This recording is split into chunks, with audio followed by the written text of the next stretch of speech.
Everyone says, well, that isn't normal. Well, I'm going to tell you something about normal. Because a lot of people, they're saying that there is normal, but a lot of people, when they're talking to me, they say, no one's normal because everyone's different. Well, there is a normal. Although everyone's different, there's a normal. And what I'm saying is that what normal is as a human is that there's this bar. There's this little bar here, and these are the things that are normal for a human being. Now, no one, this is the point in the middle where you're perfectly normal.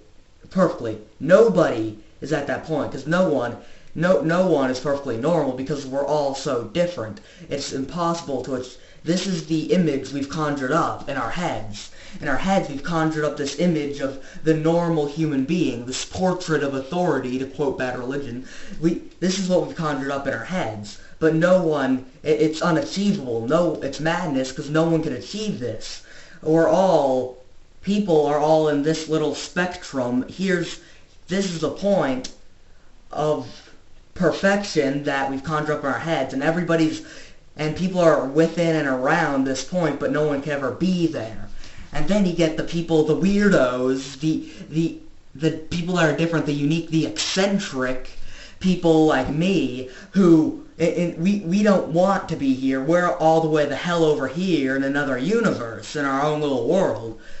Because I'm not saying this is right or wrong, but we're the different people. We're the weirdos of the world. And a normal person, they're told what is right. Because as children, when we're raised, we're told this is right, this is wrong. Well, normal people go, well, okay, you told me this, so this is right, this is wrong, and they don't question it. But then you get the weirdos and eccentrics like me, and we're told this is right, this is wrong, and we're like, is it? Let me see. I'm going to think about this. I don't really think that's right. I don't really think we can do that to people. I don't really think that's right.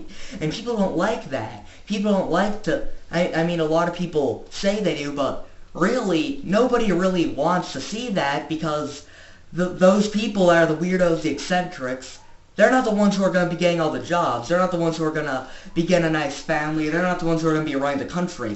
The norms who just accept what they're told and put on these fake facades to appeal to people, they're the normal ones. They're the ones who are going to succeed and run things because you have people, they put on this facade, this character, because that's what's expected. People expect you to put on this fake extension of yourself in order to please them because that's quote-unquote what they believe is respectful. So that's what you do, but that's what the normal people are going to do because, oh, well, if I want... I'm in a job interview, and if I want to have any chance of getting this job, I gotta be this, this, and this. So I gotta make sure I look presentable. I gotta make sure I act presentable. I can't act like I do with anyone else. I gotta really push the envelope here, and whether you agree with that being good or not, it doesn't matter, because either way, that is... You're putting on an air, you're putting on an act. That's not who you truly are. That's just some act you're putting on to impress them, and it's not... And the employers, they expect you to. That's why the norms do that, because they're employers. They expect you to put on this act. And they choose who puts on the best act and who they believe their act is closest to who they really are. And that's the thing. People expect you to do this, so the norms, they're going to go, well, if I'm expected to do this, I'm going to do this so I can get a job, so I can raise my family. But then the weirdos and eccentrics were like, no, we're not doing that. We're not going to put on a facade. And we're not the people, us weirdos and eccentrics that don't put on a facade and are real, we're the real people, but we're not the people running this country. You're going to have fakes bigger than you. The normal people in the workforce, the people that run this country, are faker than them themselves because they try to put on a facade. They try so hard to put on a facade that they're at this perfect point when they could be anywhere in the spectrum. The problem is that the people that are different, weird, eccentric. We're the ones that come up with ideas because we don't accept everything we're told. We're the ones who come up with things. We're the innovators. We're the people who change things and make changes. But people would sooner label us crazy and eccentric and weird than actually label us as intelligent or amount to anything. So the people that have the best ways to change things and know things could happen are never going to be in office because they don't fit that portrait of authority that they want. They want the act. We don't give them the act, so we don't get hired. You're putting on this act, and I don't put on an act. I be true myself, and I be what I want, and people don't like that, whether it's right or wrong for me to do that. That's who I am, and although you shouldn't be punished for who you kind of are in this society, because you're expected so much to do this act, and to believe these things are right and wrong, and when you don't, people don't like that. It's just not what they like. I mean, take Charles Manson, for example. He was another eccentric, another weirdo, and he's in prison. He's in prison for life for allegedly influencing someone to murder people. And whatever the media says, he was convicted for allegedly brainwashing people. It's a fact and accepted even by the courts that he didn't actually murder anyone.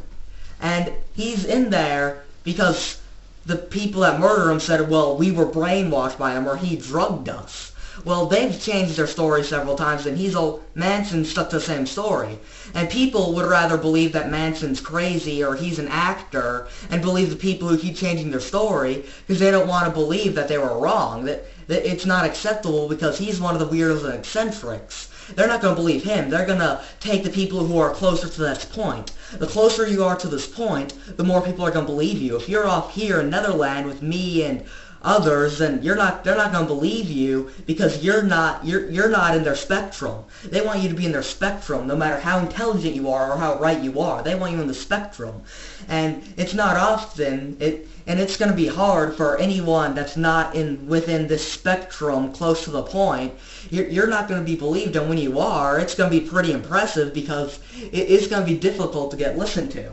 But Charles Manson, whether you believe he's innocent or not, he's in prison because people said he brainwashed them.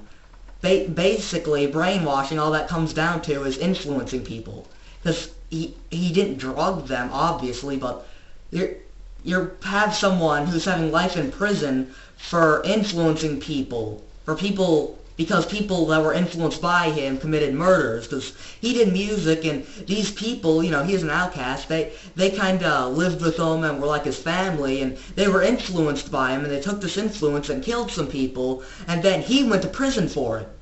So if I wrote a song and people killed themselves for it, should I be in prison for life as a murderer? I don't think so. Marilyn Manson's constantly blamed for suicide because people that listen to him have done things like that, but you can't blame the people influencing him all the time. It doesn't make sense. The people that killed him aren't the people that went ahead and killed the people aren't the ones in prison.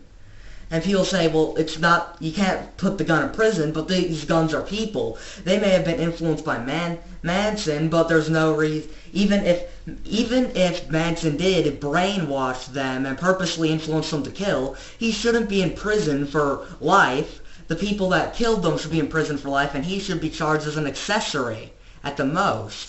There's no reason to be in life. The reason Manson's in prison is idiotic means by idiotic people. Because he is so far from the spectrum, so far from this point, that if he did not go into prison that day, people would have rioted because they don't want this guy comes in with long hair and a beard. He's so far off the spectrum that they're going to arrest him because he's so far from the spectrum. Who are they going to pin this on? They're not going to pin this on these people because they're closer to the point. They're going to pin it on that guy because that's what's believable. That's what people are going to accept. That's what they're going to get away with. Whether it's true or not, they'll always get away with it because he's so far from the spectrum.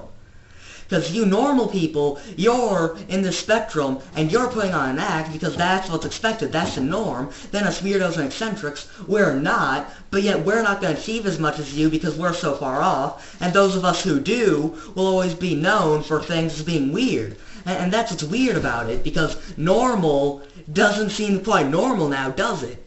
Because normal is just an act. There is a normal, but what is normal is a lie. And that's the truth.